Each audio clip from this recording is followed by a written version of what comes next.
My father was a travelling man, born on the banks of the Tay. Every year we took the road, bless each brand new day.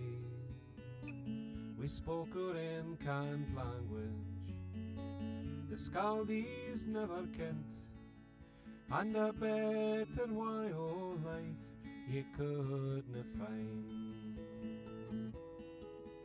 We're my brothers and my sisters, we love the countryside and meet in other families that come fae far and wide. Our tent was nae grand palace, our kit was nae big car, but I was happy being on the road.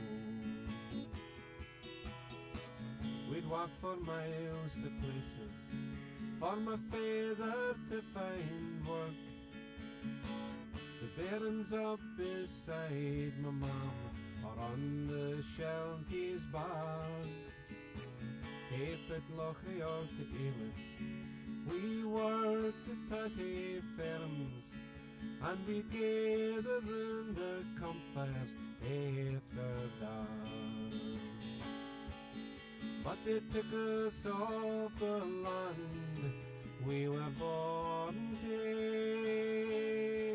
They took away our freedom for to roam, and they took the open road away. They took our way of life and all, but I will always be a travelling man. I've got old truties in the Tay, and my father fished for pearls. We picked the berries for the man and slept out in the field. Although we'd never had much, we'd had enough to share, and I was proud to be a travelling bairn. To spend long winters in a twa-room dark wee hole, for folk as blanket was the sky, there's mair than some could know. We'd rather sleep in a shacky dune, in a tent in a winter's gale, than feel the weight of our was close.